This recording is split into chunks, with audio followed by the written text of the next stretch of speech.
All right, so you're the when shit is hitting the fan, you're the man to speak to, because you know all the cities, you know all the targets, you know you could go through the strategy. So we've got, I'm not sure if you're aware of this, there's explosions happening as we speak in Iran. Air defenses are, we don't know if there's attacks by the US, but there's explosions in Bandar Abbas, in Shah Bahar in Balochistan, that's new. In Hormozgan, Syria, as expected. But we don't know whether this is the US, a new round of strikes by the US, but or these are air defenses active because of drones. But it's too many locations to be air defenses that are active. Well, what do you think it is? Is it enough to speculate that this is the beginning of a new round of strikes, considering the locations now they're spread across? Yeah, the locations to me are of no surprise in terms of the U.S. strikes that we saw through period of darkness last night, and then in the response that we're seeing right now. Because if you look at, considering the Strait of Hormuz, Balochistan that you said in the beginning, that's this province. This is Hormuzgan and Balochistan province right here. Obviously, the Strait of Hormuz, Persian Gulf, or excuse me, Gulf of Oman, Persian Gulf, and then we saw strikes up. You know, in Bandar Abbas and Karg Island and Kashem Island. So it's the same series of targets, or the same target saturation area that we saw prior to the peace talks, or prior to the MOU talks. So it seems like the United States is going right back to that target list, that joint priority target list, or the JPITL, which is not surprising in terms of what I assess the United States wants to achieve.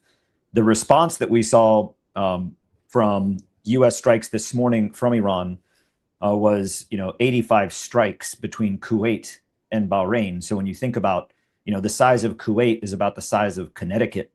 The size of Bahrain is a little bit smaller than Rhode Island. 85 missiles and strikes going towards them. That's quite significant. The U.S. response being, again, concentrated at the Strait of Hormuz, with shaping fires or shaping artillery near Karg Island and Bandar Abbas. And I think that to me gives us a clear indication of what the U.S. strategy is going to be going forward in these next few days. What do you make of explosions? And by the way, I'll have my producers, Stephanie, could check his internet now. We'll have you back. And I want to ask you about Balochistan, Anthony, as soon as you're back. But in the meantime, I'll just give an update to the audience. So Mera News reporting explosions near Konarak and Shah Bahar in Iran's Sistan and Balochistan province. The strikes, the explosions, sounds of explosions in Balochistan. I don't think we've seen reports of explosions in Balochistan for a very long time. Now, there hasn't been any confirmation that these are U.S. strikes, but I would be pretty confident that they are. Okay, we've gotten the first report that these are American strikes. So according to Al Arabiya, an Israeli official said the U.S. has informed Israel it will carry out powerful strikes against Iran overnight. Let me see if I can get some more information, because let's see if I can get anything from my sources of what the strikes would include, how significant they'd be. We're getting more reports of renewed attacks from multiple sources. Let me see if I can get some more information for you guys. Oh, the Colonel will be back with us shortly. They're just fixing his internet. Let's see. Yeah. I'll try to get more information. There are reports of explosions in so the Balochistan one. These are the reports we mentioned earlier. That's been confirmed by Iranian news outlets. So I don't know. I wasn't sure whether we're going to see strikes tonight, because the strikes have always been in response to Iranian strikes on ships going through the Strait of Hormuz. And Iran did not strike any ships today, as far as I'm aware, and I'm pretty confident. Otherwise, I would know about it. There hasn't been any confirmed strikes on any ships in the Strait of Hormuz. So that's why I thought there's maybe a possibility that the U.S. would not strike Iran tonight. At least they'd reconsider that decision if that decision was already made. But that's not the case. So there's also a report that came in earlier by Israeli media that could actually be accurate, by Khan News. Israel estimates the U.S. could carry out several consecutive days of strikes against Iran.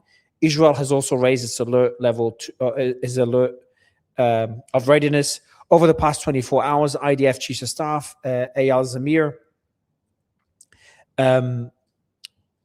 held a series of operational assessments in Tel Aviv with senior officials from the Intelligence Directorate, Israeli Air Force, blah, blah, blah, blah, blah, blah. And CENTCOM, the US has also begun refueling aircraft to the Middle East and Israel after they were relocated in Europe in recent weeks. So we'll bring that when we bring up the colonel. Let me see where he's at. Yeah, it's been confirmed, by the way. The US military is conducting strikes against Iranian military targets in the Strait of Hormuz area, according to Axios. So this has been confirmed. We are seeing round 2 of the bombing. You know, it's difficult to talk about an MOU right now. The MOU is still there. Trump did say, I want to mention the positive news. Trump did say positive news. He did say that he does not anticipate a resumption of the war. He said that today in Turkey. Everyone's focusing on the comments where he's talking about the MOU being dead, that there'll be a new round of strikes. He's talking about striking the energy infrastructure, blah, blah, blah, blah, blah, blah. But he also did say, number one, let me find him. He said, this is not a war. It's the denuclearization of Iran. This is like Russia saying this is not a war. This is a special military operation. Pretty useless semantics. Second point he said is he talks about why would I go in now in terms of boots on the ground. He was asked about sending troops into Iran. He said, why would I go in now? I'd go in when they're completely either eliminated or whatever happened or an agreement's made. And number 3, he says, I don't think the war in Iran will start again. When they hit, we hit 10 times harder. We might hit them tonight. Anything that's going to happen is going to happen very fast. We are not looking for long term. So this is Trump kind of indicating he does not want to see a prolonged war. But what's important to note, you can't keep striking the Iranians and expect them not to initiate the war themselves, not to drag in the Gulf themselves.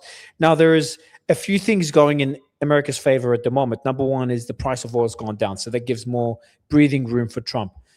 And number 2 is the Gulf and Iran are in negotiations to improve relations. The Gulf, some reports that they've already unfrozen some assets. They've also, I think, Saudi, I think the Emiratis, maybe Qatar sent some aircraft to Iran as well. And that's the stuff we know about. There could be other deals done in the background that we don't know about. So that puts Iran in a tricky position because striking the Gulf now when you're improving relations and starting to do business again, especially countries like the UAE where Iran has billions and billions of dollars in the Emirati financial system, it would have consequences for Iran. So I think Iran would think twice before striking the Gulf.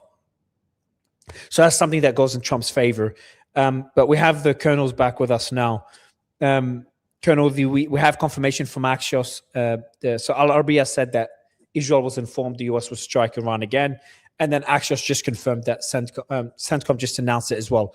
At the direction of the commander-in-chief, U.S. CENTCOM forces have started conducting additional strikes against Iran to further degrade their ability to threaten freedom of navigation in the Strait of Hormuz. The United States, The United States is holding Iran accountable for recent unjustified aggression against commercial shipping and civilian crews freely navigating the vital international waterway. Yeah, so look, my thoughts on this, Colonel, and obviously your thoughts are the ones I want to the audience wants to know about. But my quick thoughts is this is still a power struggle on who controls the Strait of Hormuz. That's what the US wants it to be. But my concern is you can't just keep expecting Iran to always just react. And maybe they decide, you know what, we're done with this shit. We're going to escalate. Trump stops the strikes, but Iran continues attacking. But the only issue I was mentioning earlier is Iran's options they don't have the same options they had before. Before they could strike the Gulf, and they could hurt the global economy pretty effectively because of oil prices being so high. Oil prices have dropped significantly. A lot of oil has gone out of the Strait of Hormuz. So that gives a bit of breathing space for the US. But also striking the Gulf is a bit tricky now when you're negotiating, improving relations and doing business with them over the last few weeks, and to attack them out of nowhere now. Iran is a bit more, not significantly, but I feel a bit more constrained. And that might have emboldened the US this time around. But I'd love to get your general analysis of everything we're seeing, considering now we know that these are strikes. We expected it, but we know that these are American strikes against Iran. And CENTCOM is saying this is degrading Iran's ability to control the Strait of Hormuz. Well, we have an indication of how the United States sees this. Donald Trump today in Ankara at the NATO summit was quite clear that the Islamic Republic of Japan fired quite a few missiles and hit quite a few bases. So when you consider that the president is aware, we have a new front. We have a new front now to take care of. We've got Ukraine. Yes. We've got Iran. Now South China Sea is blowing up. And now, now the Islamic Republic of Japan.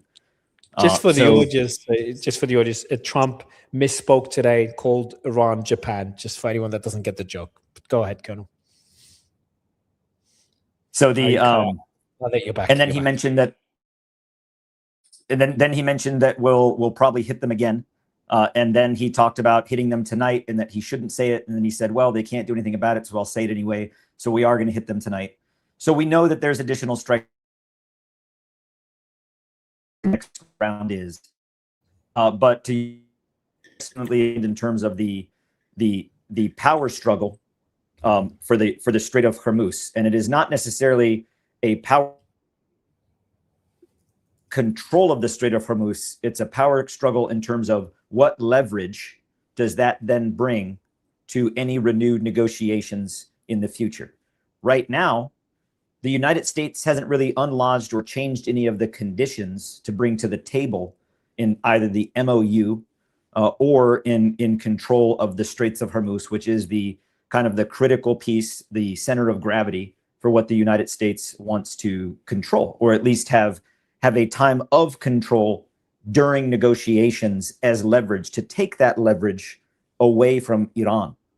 So as I look at that and I think where, so does Iran have fewer options now than they did in the beginning? They have fewer options in terms of strikes in the region, but they have other options in terms of what they can bring to bear specifically in the Strait of Hormuz.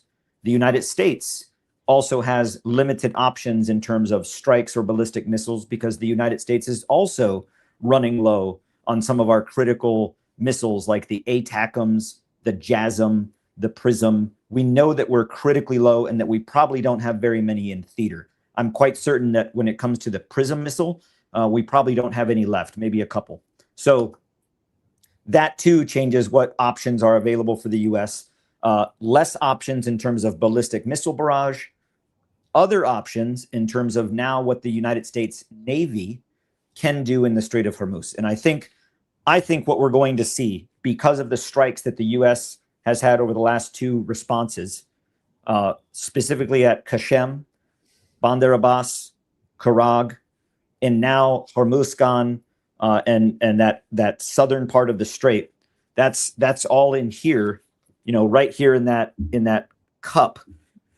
And you remember the United States during the earlier periods didn't come into the strait. They were here in that outer cordon. So what did Donald Trump say today? He said that looks like I might put the naval blockade back in. I might do another one. So what he's told us, what I can see is the United States establishing another blockade. However, it's not going to be just the distant blockade south of the strait in the Gulf of Oman. It's very likely that the United States Navy with the USS Boxer, which we now know is there, the United States Marine Corps light aircraft carrier, the USS Wasp class Boxer, along with its Marine amphibious response group, and the USS Peralta, likely because of its capability, the USS Canberra, because it has made that push before from Oman, or excuse me, from Bahrain through. So we're likely going to see a Navy task force that tries to punch through the strait to establish a cordon on the north, basically controlling anything that comes into, and then in the south, being able to control anything coming in and out. Because the previous cordon or the previous blockade didn't really work. All the United States was doing was catching anybody that came through, but Iran had control. So I think we're going to see the United States do that. How does that unfold then in terms of this very strategic waterway, right? So here is the strait. Here's the channels. Here's Oman. Here's the Iran side. Here's that main channel through here. Not a lot of real estate in here that's navigable. So that turns into a battle zone. That turns into an engagement area at sea and on land.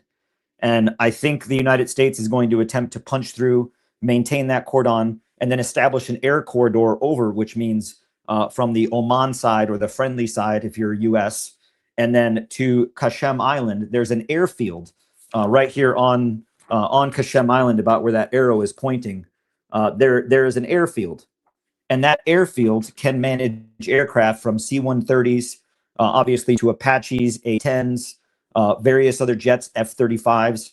So that would then provide deeper strike capability, but then also aircraft to maintain an air corridor over the Hormuz province, or excuse me, the Strait of Hormuz.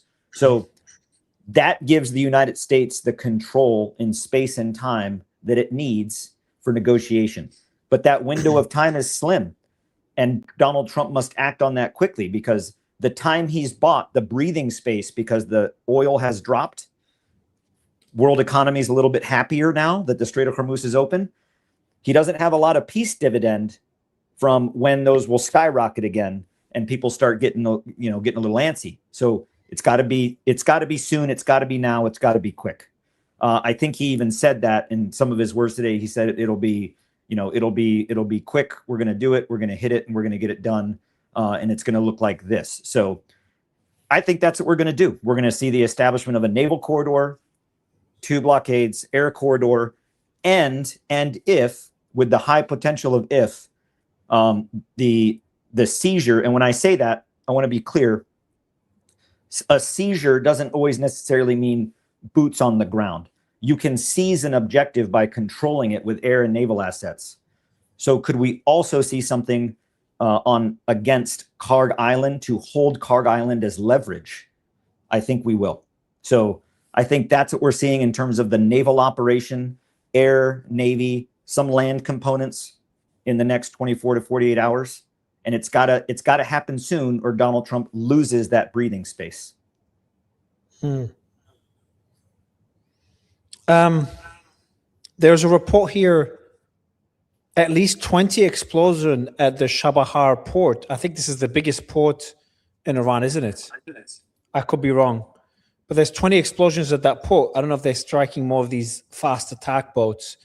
Also, there's initial reports, unconfirmed, because that's pretty significant if it's true, that a refinery was targeted on Lavon. That would be if a refinery was targeted, that would be pretty significant explanation. Do you agree?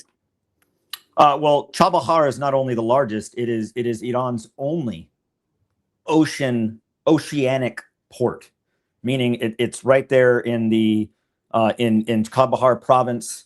It's very large. It's not only for the processing and transportation of petrofuels and oils. It's also for military headquarters, commercial traffic, the swift boat fleet, its submarine fleet of those small mini subs. It's a very important facility or location. So the United States striking that, it seems now that the United States is taking directed hits at not only infrastructure that would provide the needed support to that military installation, but the oceanic port itself, which then cuts off Iran's ability to flex forces into this region. This is where that very large port is, right here, where we're seeing a lot of those strikes, right here in that province, in Hormuzgan and Changbar province. So to me, that looks like, if you're looking at where are the allies coming in the island hopping campaign up the Pacific, and the next island you start hitting is Iwo Jima with artillery. If you're Japanese, you look at that and you say they're coming to Iwo Jima next. So if you look at this in terms of where the U.S. is striking now very heavily, that's an indication of where the U.S. might try to move, because to bomb something but then not maneuver doesn't really yield a tangible result. So yes, I think that's what you're showing there is Chabahar port, and it is the only large and only full oceanic port. Exactly. If you zoom out more, you can see the Strait of Hormuz on this top there. There you go. You can see the Strait of Hormuz there on the left, and this is Port Chabahar on the right. And that's that's critical because it's into the port, the Gulf of Oman, and then subsequently into the Arabian Sea. It's a critical oceanic port for Iran, so that's going to be important. Yeah. That's and also there's right there. Click on the bottom left corner, the layers, Stephanie, just so it's nice to look at it this way. There you go. Yeah. Nice. Yeah, this is, and then if you could show where Bushehr is, because Bushehr is being struck as well. That was all Bushehr, the way west. You're gonna have to come up here. Bushehr is the coastal port. You're gonna have to go further north up near Karg Island. So go along the Iranian coastline, like you're heading up towards Kuwait. Search it. Yeah, exactly. So that's being struck. But what do you make of power outages reported in Shabab? This is Bushehr there. You can zoom out from it. There you go. Zoom out. So you see right there where you put the icon, that island directly off of it, that's Karg Island. Exactly. Bushehr is a docking area. It's not necessarily a port. When you think about a port, you're thinking about all of the port operations that go with that, like Los Angeles or Malakas or New York or the east coast of the United States. So this is a port, but it's not an oceanic port. It's a Gulf port, but it supports everything out of Bushehr supports Karg Island. So that is what give me those indications to where we saw Bushehr being hit some in the previous round of escalation prior to MOU talks, and the fact that the United States is re-engaging that in its target deck. When the United States decides to strike with tomahawks and ballistic missiles and rockets, et cetera, it's not just a free-for-all of, hey, everybody start shooting. These target decks, the Joint Priority Target List, JPTL, or the JPTL, goes to the command, it gets approved, it then gets tasked to various platforms to shoot it, whether that's a ship or a plane or a launcher or a satellite or whatever the soup du jour is for what's going to shoot the thing. They get assigned that mission. So these are all pre-coordinated. So the fact that we're now seeing Bushehr, we're seeing Bandar Abbas, we're seeing Qasem Island, we're seeing potentially Lavan. Potentially, yeah, has been more reports of Lavan Island refineries been struck. So this is Lavan Island there, but that will be. Yeah, I hope this report is not true. This is quite massive in terms of the breadth. I wouldn't say depth because we're not going very deep into Iran, but the breadth and the width from Karg Island all the way down to the main oceanic port. That's quite significant. Iran's response yesterday, or previous to this response from the US, was quite significant as well. If you think about, if you live in a country the size of Rhode Island and you take 85 ballistic missiles, that's pretty significant. I've got something significant, Anthony. So there's reports of blackouts in Shabahar, but that means if there's power outages there, that means they would be targeting power plants, no? Well, it depends on the expanse of the power outages. Like right here in where I live, we had a power outage a little while ago because we have a massive storm that's coming through. Was it Iran? No, right here in North Carolina, which depending on the political environment, they got long missiles. Can be just as bad. According to some, you never know. I might pop up from reporting live from Tehran. We'll see. But I can't go report from Israel. They kicked me out of the country. They banned me, so I can't go there. Oh, they did. So I have been banned from Israel diplomatically. Congratulations. Officially. I have it framed. I'll show it to you. I have it framed. When did that happen?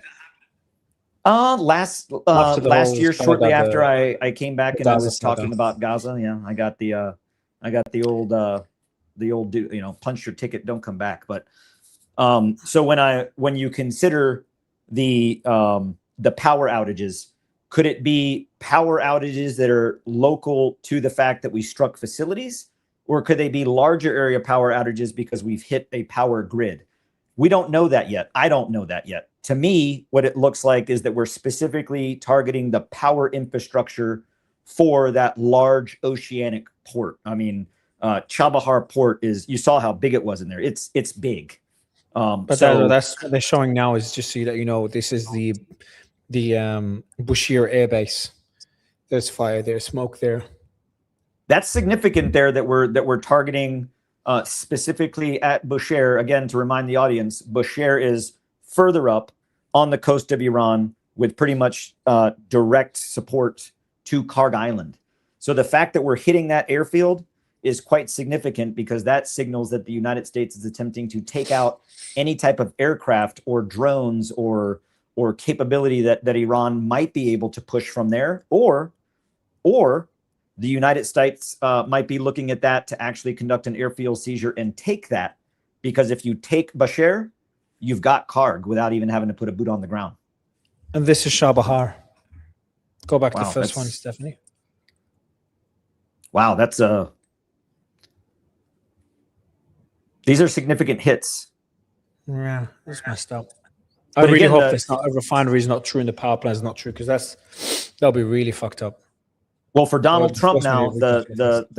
the clock is ticking, because with every one of these missiles, and now the threats of the strait being closed again, and this and that, oil price, the barrel is going to trickle up. He doesn't have a lot of time before he's back into that, oh my God, we have to do something territory. So the clock is ticking. Yeah, just looking at price of futures oil, relatively steady.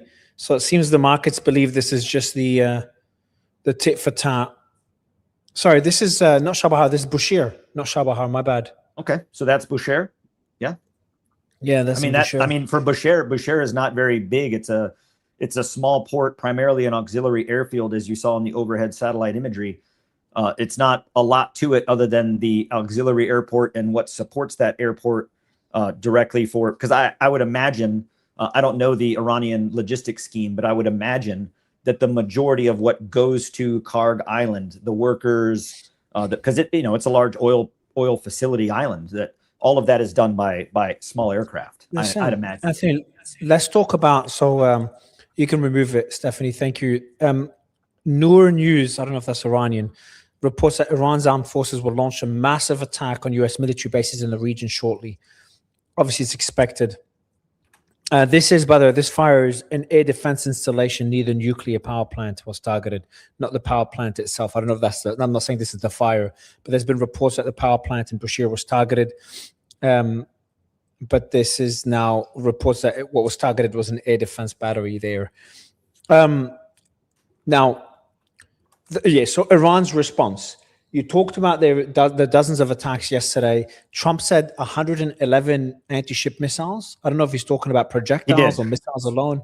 Yeah, but he said 111 missiles. But there's no fucking way. That's probably those came from Japan. okay. But there's no way they fired 111 missiles at the Armada, at the Navy, at a warship. Well, it could have 111. been. That's a lot. Like, well, I mean, also, do you have a poor Navy dude out there counting them? Oh, like 111. Like, I mean, but I mean, could it be projectiles as well? Could it be between projectiles, right? Drones, missiles, rockets, anti-ship missiles. It could be.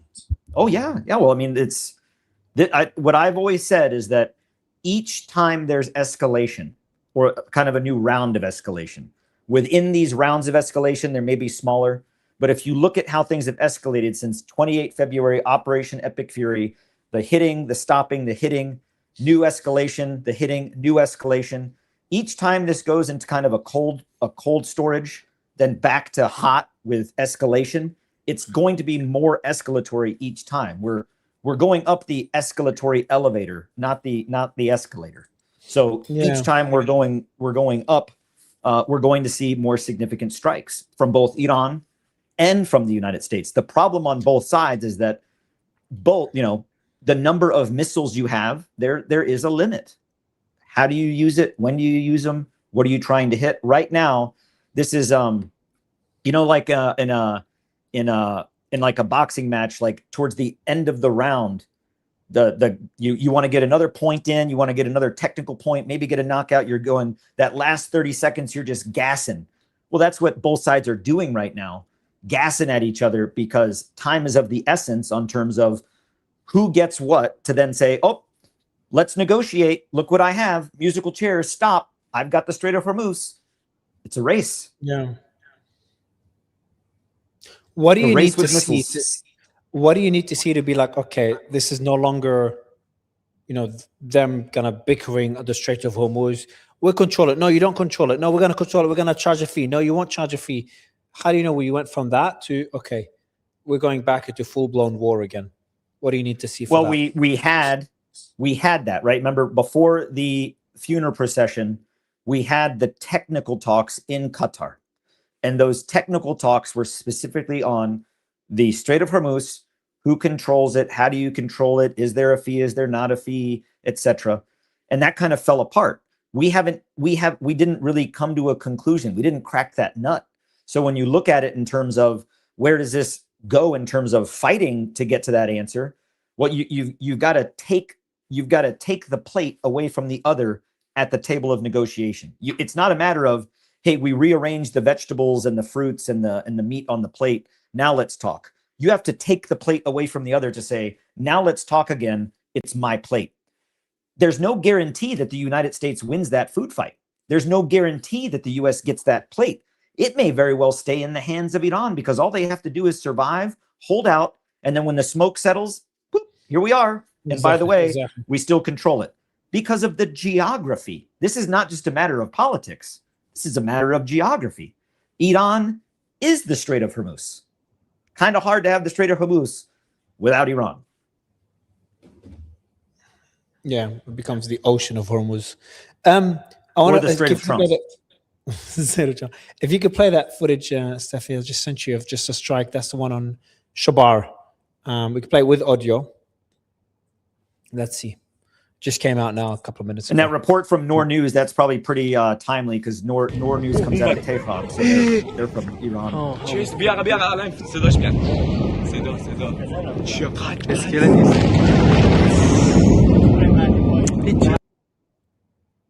Just to play it again. Just imagine the sound. I want to hear the sound.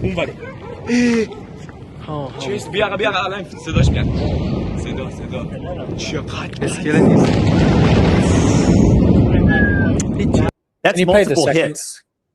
Yeah.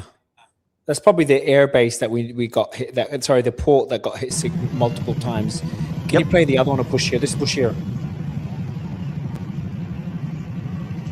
Oh, just smoke rising, nothing significant. Now you can take it out, Stephanie. First, it's just the sound of the first one. It's terrifying to be in a war zone. It brings back flashbacks when I was in Israel during the 12-day war, and I was in Beersheba as Iranian ballistic missiles came crashing down. And the thing is, with the ballistic missiles, insane, it's not just the missile and the blowing up that gets you. The engine, the power engine of which these ballistic missiles fly, when the warhead detaches, that engine falls. It's the size of a car. Like I was in Beersheba, just outside of Morocco Hospital. Warhead hits. And I was like, man, that was big. And then there was a pretty large car. It was like a Range Rover about 2 blocks down, just by the engine that fell off of this thing. And I was like, that would kill you too. It's not just the explosion. It's all this stuff flying out of the sky. So it's scary. And those hits that you saw, that you showed us in at the port city, those were ballistic missile hits, either Tomahawk or ATACM. The kind of the way it exploded with that kind of sounds like an ATACM, the Army tactical missile, the large missile that the MLRS shoots. This is allegedly, by the way, from the Nadasa power plant in Iran's Chabahar. Unconfirmed. Wow. That's that same port. But it says power plant. It says a power plant. The Nadasa power plant in Chabahar. Yeah, you would most likely have a power plant near a port, like in Texas. Yeah. The large power plant is off the Gulf Coast. It would make sense to have it there. Wow. That's not going to buff out. If you could also play this one as well. This is in this one. There's Syriac. A new video came out of Syriac. A lot of footage is coming out. What else do we have? And there's another image of, this is another video of Bushir. Fucking hell, this is a lot, Anthony. That's a lot. Okay, so that image is okay. That image is the U.S. response. So this is no. So the same source just said that image is not accurate. So that image, everyone's an old image. We could all dismiss it. So it's not accurate. But there's that video just came out from Syriac. Sorry, this one's from this is Syriac Island. You can see a fire burning there. And then there's also This one here of Bashir. You could do it without audio. This one, there's a video of Bashir. Let me see the source of that one. Just another one of this is a more credible source than the last one. It's coming out of Iran. Again, everything we're showing you guys, this is in the fog of war. This is all coming out. Some of it, actually, none of it is confirmed, but some of it comes from multiple sources. This one does not. This is a Bashir. But it looks similar to the video we saw earlier. So that looks very similar to the first video we saw, the one that was blurred out. That's it, Bashir. It's a big fire. Yeah, so where we're talking about where Bashir is here from Karg Island, just imagine you could probably see that fire from Karg Island. That's insane. This is a significant breadth and width of a strike pattern. Yeah. I don't know why. I'm just struggling to really understand the calculation that the Americans have taken before striking, because it's well, here's what I think. Thinking? Leave it What's or the take thinking? it or leave it. You could remove the video, Stephanie. Yeah, exactly. Let me know what you think, because you made a point earlier that I fully agree with. It's like you keep striking Iran. They've just survived 40 days of mass bombing campaign. They survived it and they kept the closing Strait of Hormuz and they stuck by their demands. What is a few more days of bombing going to change? The Iranians know all they need to do. They don't need to strike the Gulf. They don't, unless things really get bad. They don't need to strike the bases. That's more symbolic. Keep the Strait of Hormuz under their control. That's right. They don't have to piss everybody off and turn the Gulf into flames. They just gotta hold the strait. It's like being in the huddle on the end zone line with the football, and there's all that people on top. Who's got the ball, right? At the end of the day, it doesn't matter how ugly that pile is. Who's got the ball? We know where the ball is. The ball ain't moving. Who's got it? That's the question. So, travel down this theory with me, if you will. I don't think the United States ever intended to make a deal. Not since the strikes on the 28th and the 1st of March, the 28th of February and the 1st of March, when the president was most likely briefed with a phone call with Netanyahu, with his SecDef and SecState and all of his advisors telling him that, hey, sir, we're going to strike hard. We're going to strike deep. We're going to decapitate the government. We're going to hit this. We're going to hit that. It'll be over.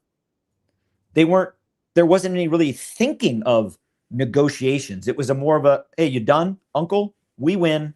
The Strait of Hormuz, remember back in the time when the Strait of Hormuz was not in question? Remember the good old days? So in this case, now that's changed things. I believe that Iran's flex on the Strait of Hormuz did catch Donald Trump, Pete Hegseth, and the U.S. joint planners off guard. I think there was like, oh, wow, they did that. So now everything leading up to that, hey, let's talk, let's negotiate. What negotiation yet have we had in the whole history of this conflict that it made it past the first couple days? I mean, the coffee's not even cold yet. They're sitting at the big fancy table in Switzerland or in Islamabad. There's not even enough time for the coffee to get cold before the negotiation broke down. So from this most recent pause, I don't think the United States ever intended to agree or to see that MOU to fruition. I think the United States was using that time to restock, rearm, reassess, move forces, because during this whole period of the MOU, the US wasn't retreating or withdrawing. We were sending more forces, sending more missiles, sending more Marines, sending more airplanes. So I think that the United States used this period of time in negotiations simply to use time under the cloak of diplomacy. And this was always the plan. Remember, 2 weeks before we went into the MOU, and I don't know about you, but to me, the MOU kind of came conveniently out of nowhere, to where it's like, we're going to strike, we're going to hit, you're not going to have the strait. And then all of a sudden, we'll stop, MOU, bring it in. And you're like, what? Like that? No, we're still fighting. It was a trick. It was a ruse. It was a Trojan horse. It was a fugazi. And now the United States has to change the calculus, or there's no reason to go back to talks as long as the Strait of Hormuz is still in the hands of Iran. So how does the U.S. change that? You got to take it. That doesn't necessarily mean 10, 20, 30,000 boots on the ground. It could. I don't know the war plan. But could it be through Navy and air to at least hold it at bay, hold it at ransom, if you will? It sure can. And that's what it's looking to be. And I think that was always the plan. 2 weeks before that MOU came into fruition, Dan Kane, Brad Cooper, Mitch Bradley, U.S. SOCOM commander, U.S. Central Com commander, Joint Chiefs, Hegseth, other Navy commanders briefed the president on a war plan. This is it. This is what we're seeing. This is that plan, with a few adjustments from 3 weeks ago. But this is that plan. We're seeing it. Well, there's reports of new strikes as you're speaking. Bandar Abbas and Sirik. Back down in the south again. Yeah. Bandar Abbas is right there in that choke point. Yeah. For me, like what they're targeting just shows to me like, I don't know. It does seem to me they're just fighting over the Strait of Hormuz. The question is, who will fold and when? Because if the US decided we will keep striking until Iran concedes, and Iran's like, we will never concede no matter how much the US strikes, that impasse is what worries me. I still think one of them will eventually blink or partially blink or both will blink. Mm-hmm. But the question is another question will be how far before they blink. Well, like, I turned off my Bluetooth on my phones in case the UAE is attacked, because that will be escalatory. This is a video. I think the US blinks first. I think so too. I think Iran is coming out of this because remember tomorrow you have the burial of the Ayatollah Khamenei, Ali Khamenei, in the holy city of Mashhad, his birthplace. Millions of mourners. It is not only a time of national mourning, but a time of national pride as a nation. And I think it's going to further solidify the resolve for Iran to stand against this. So I think the United States flinches first, either because we start getting hit pretty darn hard in response. Remember, we don't know the scale of damage of the hits in Bahrain and Kuwait from the 85 missiles that flew in. We don't know yet. We probably won't know, but it hit something. So I think the U.S. flinches first. And as I said before, when we reset the table for negotiation, the leg's going to be broken off, the chairs are going to be on fire, we're re-putting this table together. Like, how do we come back to negotiate? I don't see the United States in a seat of power. We have 2 airstrikes in Abu Musa Island. Reports of 2 airstrikes in Abu Musa Island. That's new. Haven't heard about strikes in Abu Musa for a while. Do you know where that is? Let's Can you show it? Okay, price of oil is starting to go up. I think it's also, so there's Kashem. Isn't it kind of like off the point of Kashem, off of like when you come into the Persian Gulf, there's like Kashem, there's the greater and lesser Tanab, and then Abu Musa is kind of like right off of Bandar. I think it's like right off the coast of Bandar Lagan. Yeah, I've asked Stephanie to show it on the map now. Let's see where it is.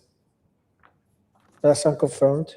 I think it's about. You found it? I think it's about right. I think it's about right. Oh no, here. that's the one. Of course, I know Abu Musa. That's the one with the UAE. They're fighting with the UAE. Yes, now. Absolutely. Yes. Yeah, the Abu Musa with the large natural gas field. Yeah, that's right, very important. So off of the UAE, where you have the large natural gas field where it's harvested at sea, Abu Musa sits right in the middle of it. Yeah, so strategically very important for the control of the Strait of Hormuz. Remember how back in the day when we were talking about a ground operation, we would talk about Abu Musa, Tunub, Tunub, bigger and lesser Tunub.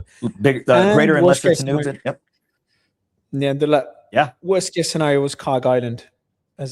But we're seeing strikes in vicinity of Karg Island as well. We're seeing Karg Island was struck yesterday.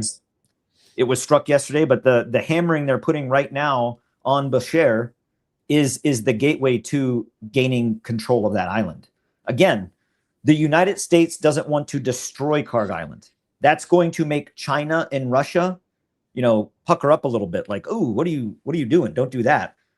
So You take out Bashar, you control Bashar, you then control Karg without destroying it. So I think the destruction of Karg Island is a red line, and the United States is going to come right up to that red line to hold it, to say, hey, we got it. Don't make us destroy this. Don't make us do it. That's what the United States is looking for right now, right? The United States is looking for something to come back to the table and say, you know what? Israel's going to stay in Lebanon. We might give you some of your frozen assets back. You're not going to have a nuclear program. And oh, by the way, the whole Strait of Hormuz thing, you're not going to have any control over that. Or else we destroy this. You got to have something to bring to the table. The U.S. doesn't have that right now. The U.S. has got to go out and win that. That's either the Strait of Hormuz or Karg Island, or both.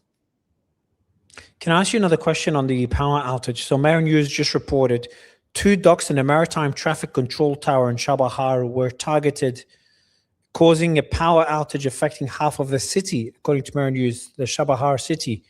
But why would there be a power outage if 2 docks and a maritime traffic control tower was struck? Would it be a power plant struck accidentally? And the population of Chabahar is, just for context, it's a small, not that small, 170,000 people. Yes, remember in the very, very beginning of our segment today, you had mentioned those attacks in Baluchistan province. So that's Baluchistan province. The Chabahar power station, depending on how they're calling it, it's called the Chabahar gas power station, but it's actually the power plant. So it's right there in Baluchistan province. It's outside of the city, but if that's been struck, it's not the power plant has not been struck. Mayor News just said no damage has been reported at the Bashir. Oh, sorry, at the Bashir power plant, no damage. Sorry, okay. not Chabahar. All right, so Bashir up near Karg Island. So if we're talking about back down south, back down south near the strait here, if that large port in Chabahar, if that power station was hit, I don't see that being something accidental. That would have been a deliberate target. That would have been a target on the target deck. There is a ship out there and a fire officer that had a Tomahawk missile with that plant on his list. Explosions on Jusk. Jusk Island is further down on the coast, closer. So if you're working your way up the border of Pakistan and Iran, and you're working your way up that border, you've got Baluchistan, you've got the power plant we're talking about right now, Chabahar. You go up a little bit more, you've got Stisk. That's Jusk. And then, so Jusk, if you recall, about a month and a half ago, Jusk is where the USS Peralta allegedly came under fire, according to the IRGC, by anti-ship coastal missile defenses. It was when we saw the video of the IRGC firing the big pointy missiles off the coast, off the big launcher into the ocean. That was there.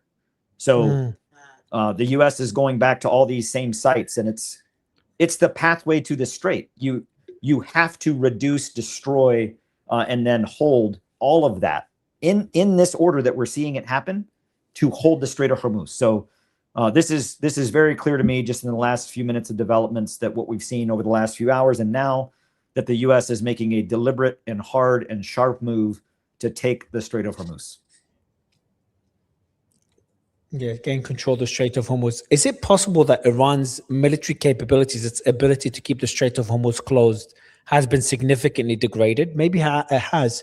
Because think about it. A lot of ships have gone through the Omani side. How many, we don't know, but there has been ships going through. Iran keeps saying, don't go through there, don't go through there. Stop the traffic a few times, but ships have gone through. So the question is, how many? How many went through without turning on their AIS? Everyone speculates. Some people say barely any. Some people say a lot. But the only thing we can look at is the price of oil, which has dropped significantly. So I want to put a theory out something there. Got through. Yeah, exactly. What if Iran's military capabilities have been degraded more than what we speculate? Maybe they are weaker than we expect. The reason I'm thinking that way is I'm trying to think of what would have convinced Trump to do this yesterday and today. What convinced Trump from being the person de-escalating, talking about the Iranian government taking care of its people, talking positively about the supreme leader, to now escalating and saying the MOU is dead. Is it just as simple as them being fed up with Iran controlling and charging a fee at the Strait of Hormuz? But again, what would these strikes change? Is it difficult to rebuild some of that infrastructure? Are they like, oh, we'll get rid of a few of their radars, a few of their fast attack boats, a few of their anti-ship missile launchers, and will degrade their capabilities of hitting ships in the Strait of Hormuz by another 20%. So what they're doing is throughout the ceasefire, they keep degrading and degrading and degrading Iran. Whereas, throughout the ceasefire. So in the negotiations, Iran would be, they'll be able to get concessions from Iran on the control of the Strait of Hormuz because Iran doesn't have that same ability it did earlier to be able to close the Strait of Hormuz. Remember, in a war such as this, the defender that holds the actual key terrain. Remember, this is not terrain that Iran is going to just give up or leave. They can't. It is their territory. So it's either stand and fight or not. The U.S. is nowhere nearing getting Iran to capitulate in total. But kind of the way that it goes through my head in terms of what Iran's response might be right now to this is that in the movie Braveheart, in the Battle of Stirling, when all of the Scots are lined up and the English have archers, and the Scots, the other tribesmen, is saying, we don't have archers. They've got archers that can reach. And then he says, trust me, trust me. And all the archers fire. And what do? They all duck down and they put up their shields. And there's that moment of quiet where all these arrows are coming in. And then all the Scots get up and they're like, ah, some of them are dead. So it had an impact. It hurt, but they were able to parry. They were able to defend and fight on another day. That's what Iran is doing, fighting on another day until either the U.S. runs out of gas, runs out of missiles, or the price of oil goes up to the point to where Donald Trump can't take it anymore. So I think the conditions for this, the go signal, the, hey, sir, now's the time, was based on the price of oil, the hurt in the economy, or the projection of the hurt. In the U.S., we've felt some of the trickle. We haven't felt the real pain of the previous shutdown yet. So, hey, the pain's coming. The price of oil, 4th of July is done. The funeral procession's going on. Now is the perfect time to do something and blame Iran. We can take a few days of higher oil prices as long as it doesn't spike. Now's the time to go. That is what a military commander always provides to his or her higher commander. In this case, the higher commander for the CENTCOM commander is Donald Trump. So those conditions, imagine, you're in the Houston Space Center before the rocket launch. Hey, conditions met. This, same thing. Hey, price of oil, it's at this point. Hurting the economy, it's coming. How are we looking on military forces? Hey, we got the USS Boxer. We got these here. How many missiles did we got into theater? We got a whole bunch of them here. We got some here. It's not perfect, but we got enough. Is it possible to go now? Is it impossible to go now? Now's the time to go. This is that time. This is the trigger has been met. And I think that is going to be time and the price of oil. Yeah, there's air defense activity operation in Isfahan.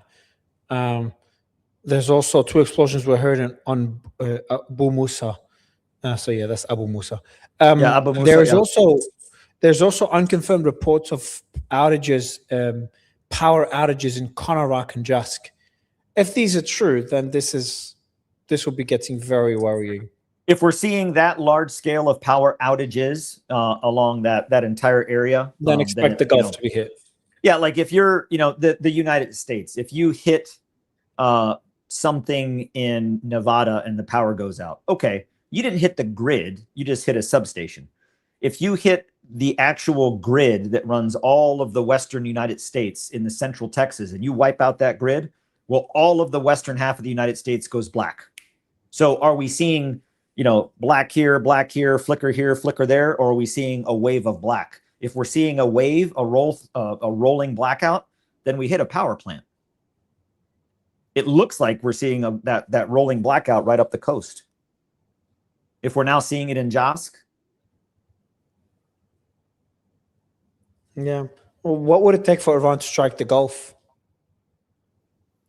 Well, it's going to depend on what Iran garners from intelligence on where these strikes came from. Did they come off of ships? Okay, well, that's not necessarily a still Gulf striking nation's them. problem. Sorry, they're still the Oh, attacks yeah. are ongoing. They're still bombing Bushehr and Chabahar. It's non-stop. Well, think about it. A missile destroyer that fires Tomahawks has about 52 on the deck. Imagine all of those ships, and let's not forget, both in the Mediterranean, you've got the USS Alaska, an Ohio-class submarine that's loaded to the teeth. Those ballistic missiles can absolutely reach from the Mediterranean to the Persian Gulf. No question. You also have another aircraft carrier sitting in the Mediterranean with its carrier strike group. So there's a lot of missiles out there for the U.S. to fire. But because we're seeing this so intense, this is that point to where when you bring all of it, when you call the rush, when you do the handoff, we're going to rush it in on the end zone for the big win. You got to follow it up. This is not going to be okay, we're done tit for tat, because this is going to put a huge dent in the amount of munitions that the United States has available after this. We're seeing, I mean, this is hundreds of missiles. By the way, Mehr News, good news. Mehr News reported that the claims or reports of explosions, that the Kharg Island was bombed are inaccurate. So Kharg Island was not bombed. Also, I don't think the U.S. will bomb Kharg Island. Depends what. Could be just a radar. This is Shogar Tak was attacked as well. Yeah, more explosions in Sirik, renewed attacks on Bushehr and Chabahar, as I mentioned earlier. Yes, it's everywhere. Fucking hell, man. Well, I mean, Donald Trump did say in his comments that the peace deal, the MOU, peace talks are off the table. No more. We're not going back to it. We're going all in. So if he means that, this is not going to be over anytime soon in terms of, it's kind of like you're hitting, the smoke clears. Hey, are they still there? Are they still alive? Are they still moving? Oh, hit them again. This is going, there's going to be a pause of like, okay, what's the damage? If Iran responds, it's like, okay, we're not there yet. How do we? But when you're the defender in this case, which Iran is, when you're the strategic defender, you can take a lot more. You don't have to move stuff there. You don't have to. You're not projecting. You're just taking the hits. It's like the three little pigs and the big bad wolf comes to the straw hut, the wood hut, and the brick hut. And by the time he gets to the brick hut, he runs out of air and then he quits. So Iran is in that brick hut. Is the U.S. going to run out of air? Being missiles, we might. It's a risk. Barak Ravid from Axios just said that citing senior U.S. official reports that IRGC bases and UAV launch sites in Bushehr were struck. Same as always. We've got Robert Barnes, who you should meet, by the way. He's going to come up now to try to analyze what Trump would be thinking. The attacks, just before we say bye, Colonel, the U.S. attacks on Chabahar caused damage to Shahid Behesteki Dock, Kalantri Dock, and the Maritime Traffic Control Tower.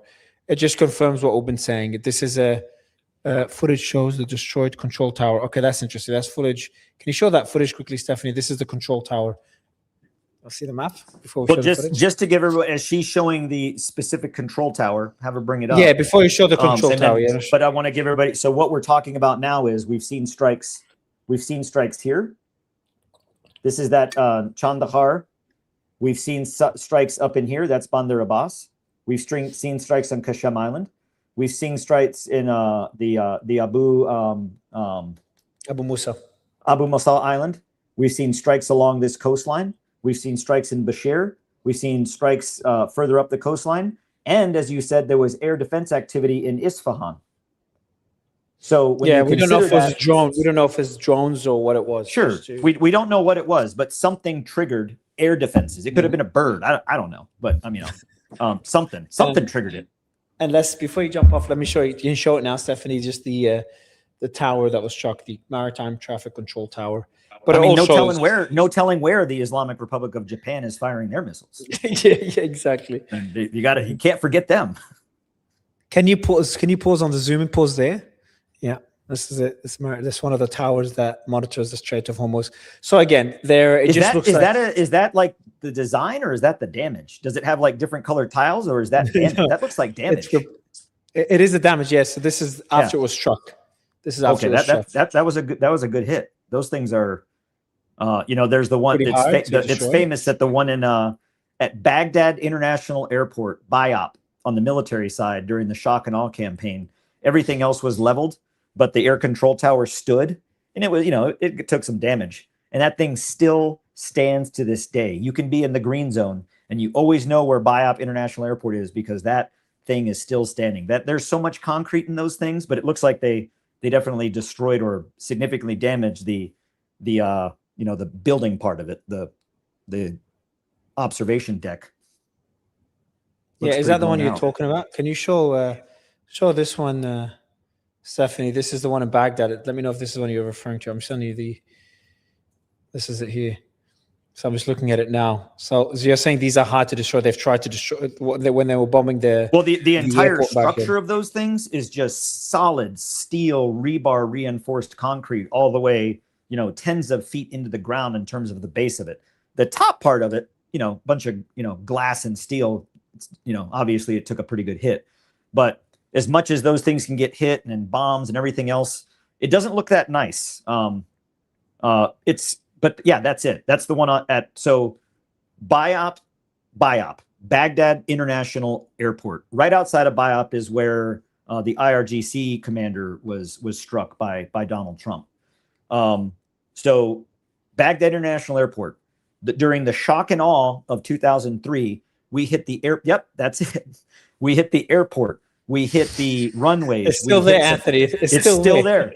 It's still there. And every time you fly in or out of Baghdad, I always know, because sometimes you fly in and it's like you wake up and you're like, oh, are we going to Erbil, or are we going to Baghdad, or are we going to Syria? Which way am I going? Because you fly back and forth, and I always just look out and I see, oh no, we're in Baghdad. There it is. Yep. This is show this one I've just sent you, Stephanie. This is the one that just struck now. So this is Iran's eyes over the Strait of Hormuz, and you can see the positioning of it. Oh, wow. At the straits. Yeah. This is the one they struck. Yeah. That's pretty fancy. So they're pretty clear. They don't want if they're well, this is another video of a strike. But if they've been trying to tell Iran, we don't want you to charge a fee to the Strait of Hormuz, they're forcing them to concede on that point. So the carrot and stick approach. What they do is you'd offer them, hey, we'll give you lifting of sanctions, we'll unfreeze X amount of dollars if you don't charge a fee and go back to the way it was. But if you don't, we'll also we'll bomb the hell out of you. So this is that's a great way to put it. And we're seeing a little bit of both right now, right? To where, oh, you want to charge a toll? Yeah, we're going to charge a toll. Not if I blow up the toll booth. How are you going to charge a toll if I blow up the toll booth, right? So that's what we did kind of off of Chandahar and in the strait itself. It's like, you ain't going to charge a toll if I blow up your toll booth. You still want to charge some tolls? Well, we're not ready to give up yet. Okay, well, now I'm going to destroy all the infrastructure around it. One way or another, either by will or might, you're not going to charge tolls. That's what the U.S. wants. It's still undecided. It's still unclear of whether or not the United States will achieve that. This is not a done deal. This is not a guaranteed success. In fact, I think when the smoke settles and the bombs are done, the U.S. comes back to an agreement that looks a lot like what it may have been, with even having to give up a little bit more. And last quick question before we say our goodbyes. Do you expect anything other than Kuwait, Bahrain to be struck tonight in response, or the same old Kuwait, Bahrain, potentially some anti-ship missiles? If Iran responds, we're going to see anti-ship missile activity in the strait. We're going to see Bahrain and Kuwait likely, and possibly Jordan, because there's a big military buildup at the Prince Hussein Air Base in eastern Jordan. Yeah. Anthony, always a pleasure. Thank you for your time. Thank you. Take care, and I'll be watching the next guest. I'll be interested to hear what he has to say about the Trump part. Robert is great. Yeah, Robert. I'll connect you guys. He's a great guy. He's a regular. Yeah, connect us. But I'll be offline. I'll be online, but out of the room. I'll be hitting you up. I'll be hitting you up. Anthony, they're striking quite. They just struck the UAE. Come back. Please help me make sense of it. And I'll just pop up behind you with my little. I'll just pop up behind you with my little map. Yeah. Well, Mario, this is the UAE. Here we go. Here's where you are. Here's where you're. Here's where you're running. I can see you. Wave, Mario, wave. Yeah. All right, man. I'll talk to you soon. All right. See you soon. Robert, we need to understand what the hell Trump is thinking, man, because everything seemed fine a couple of days ago.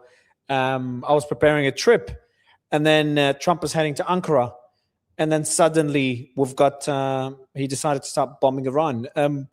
What do you make of his statements? What's your analysis of everything, and how far could this go? Is he just trying to control the Strait of Hormuz, or other people that have been yelling that, hey, the war's not over, this is all part of the plan, they just want breathing space before they continue their operation to capture Cargill Island or whatever? Do you think this argument is gaining more weight? I don't think there is any grand plan. I think this is Trump rug pull number 7, and it may be the final one for his own political tenure and for the short-term, near-term, midterm future of Vice President Vance. I think that this needed to hold. And now that it hasn't, as you had Philip on earlier in the day, it was becoming more apparent that the oil market manipulation that you discussed with Chris before that is the better explanation than a supposed supply glut or demand destruction.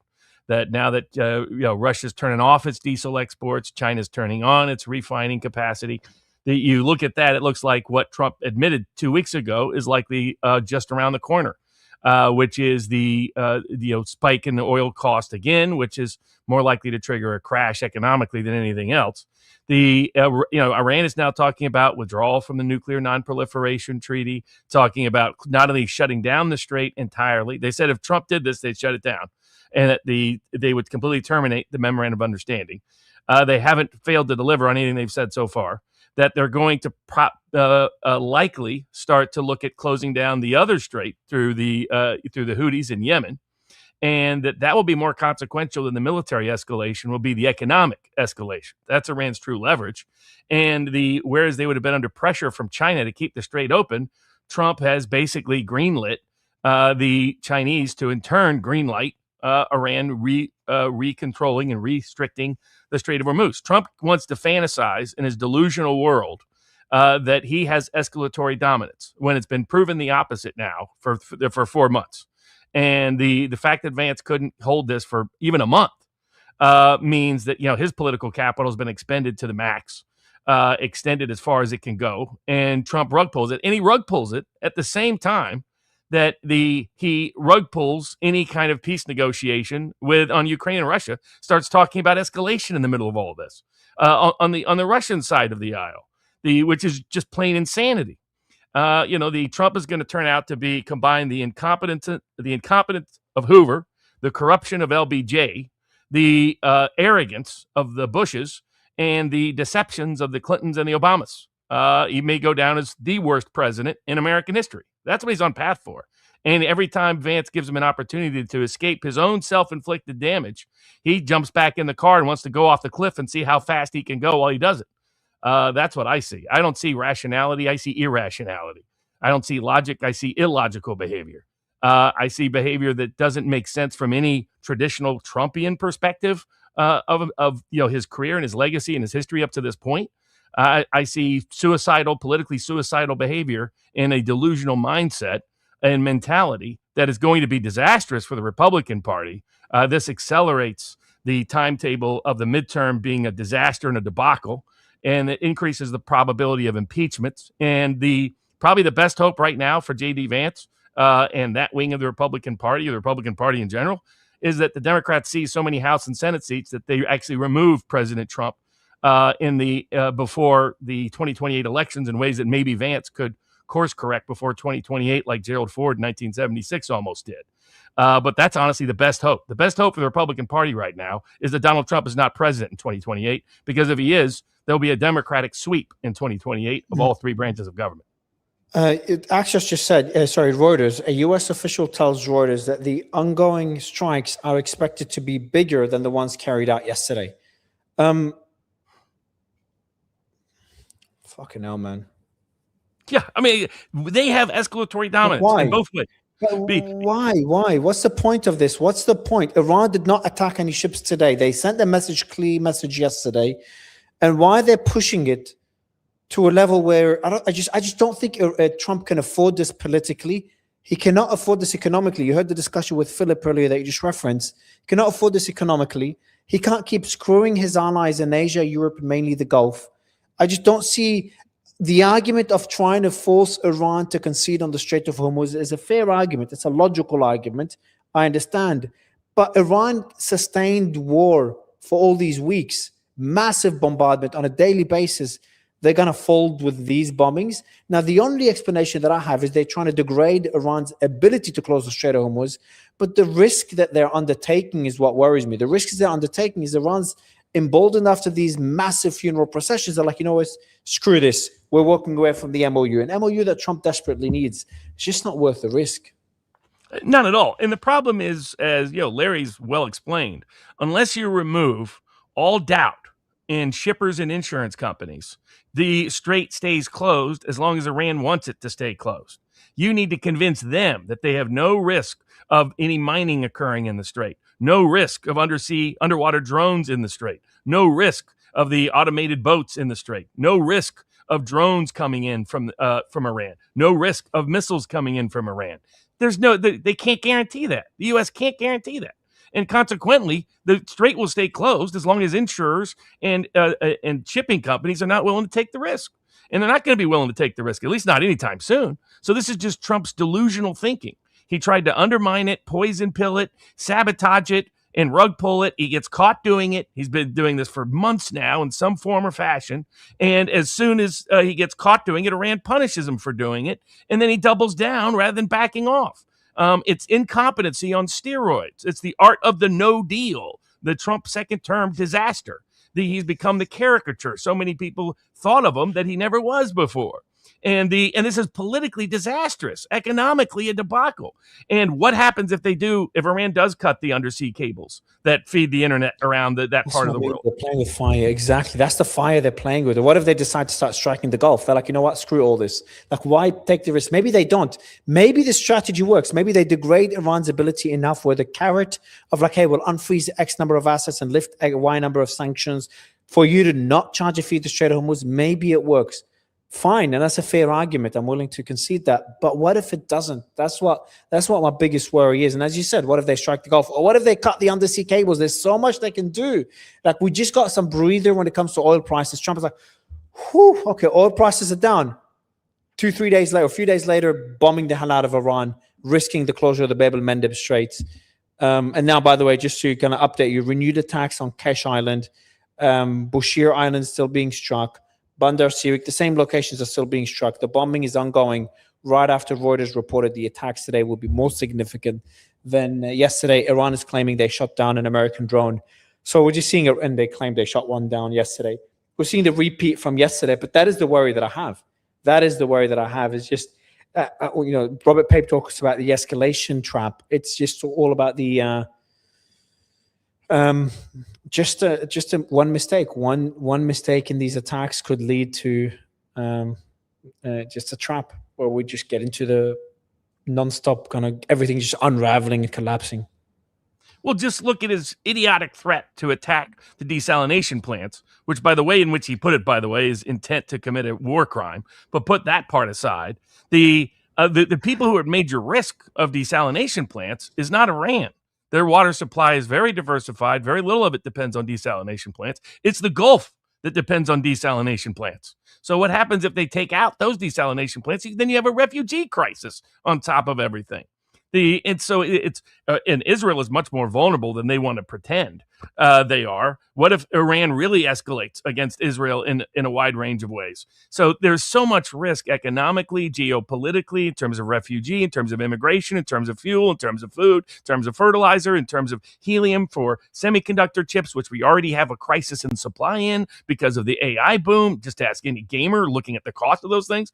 So you aggregate these things, it's all a disaster. I mean, your laptops, your computers, those are going way up in price. price because of the limitation on semiconductors, part of which has been triggered by the limitation on helium that's necessary for those semiconductors coming out of the Gulf. So we got multiple layers and levels of disaster and debacle that's incipient because Iran has always had the escalatory edge. They're willing to withstand more pain than we are, and they're capable of inflicting more pain than we can withstand.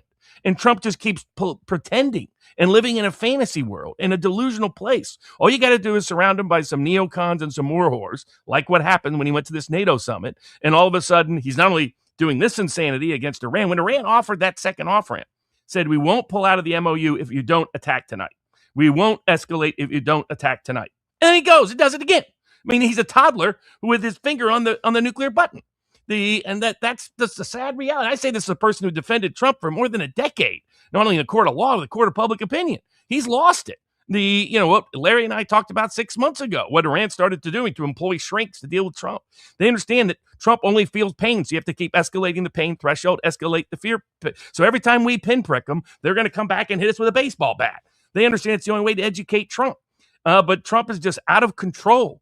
And then the fact at the same time he's talking nonsense about Russia, Ukraine, about green lighting of further attacks there. I mean, is that a good idea? We're in the middle of an oil supply crisis to further enhance and inflame that issue. Not to mention that he promised to get us out of Ukraine war all the way back, and we're still there.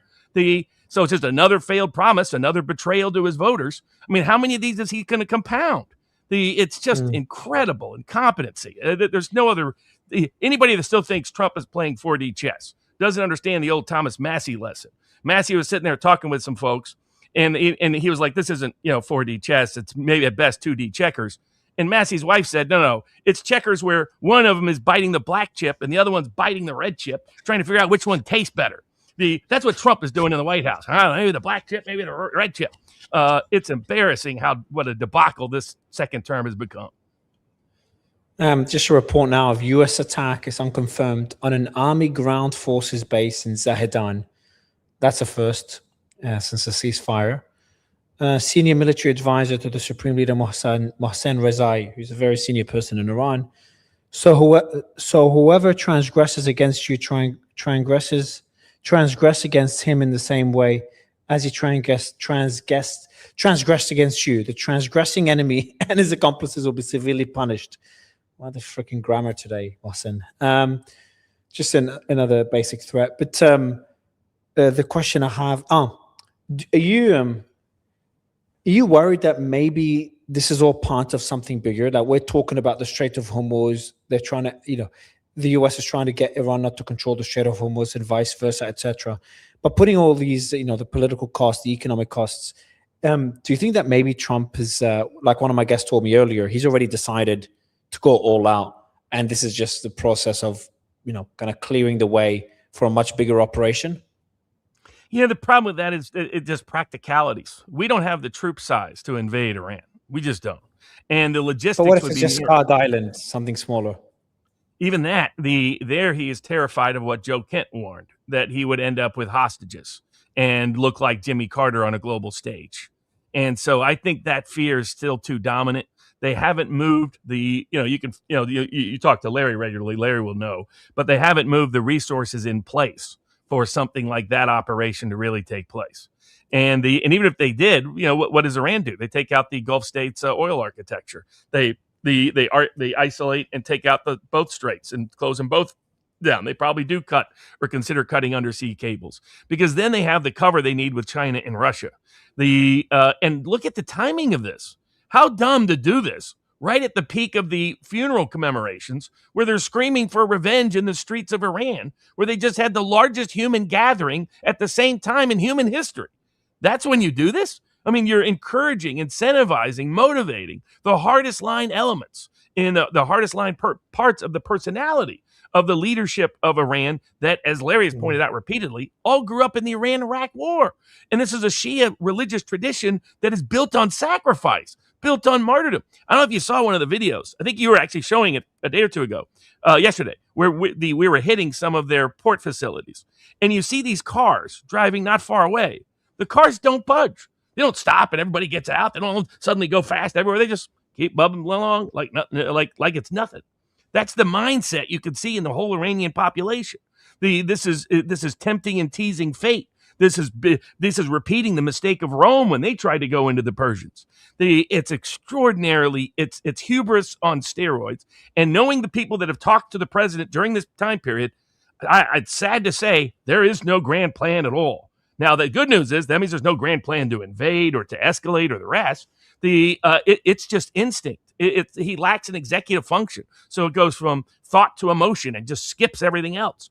And says, hammer him, hammer him, hammer him. That will discipline him. That will teach him. That will show him. Even though the Iranians keep teaching him repeatedly that costs Trump more than it costs them.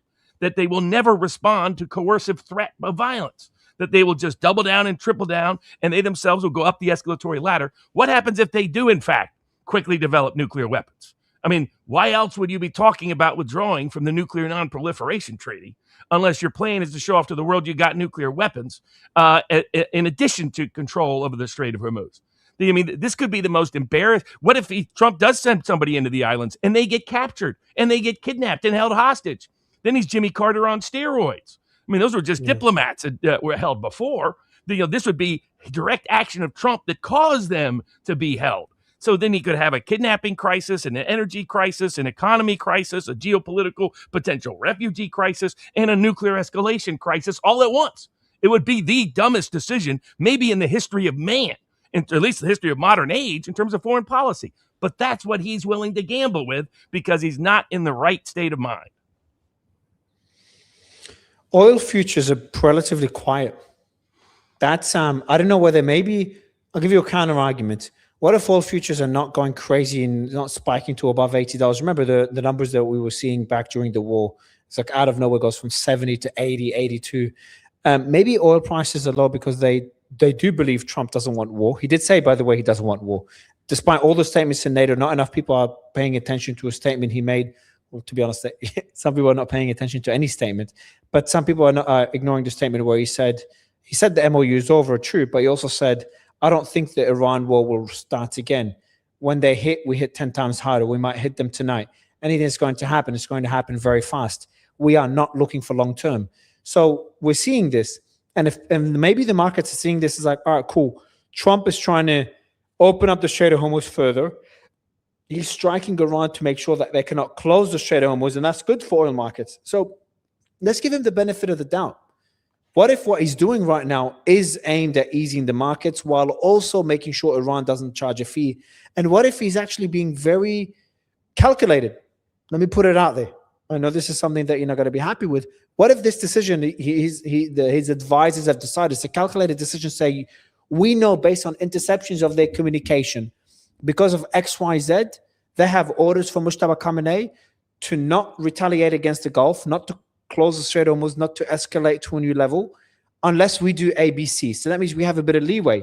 So let's just strike them, cause them damage so they can't close the Strait of Hormuz, so we can get more ships across, so we can flood the market with even more oil. Just putting it out there. What if there's a bit of method to the madness that we're seeing right now? The hurdle with that was, one hurdle that I'm aware of, because I'm aware of the conversations inside the White House. By the way, just so you're aware, the strikes are ongoing as we speak. They took a 10-minute break, and we are having bombing right now of Iran, just to kind of for the audience to know, on all the same places as before. Nothing, no yes, Texas, everything's in southern Iran. So that goes to the point. Sorry to interrupt you, but goes to the point. Everything is in the south.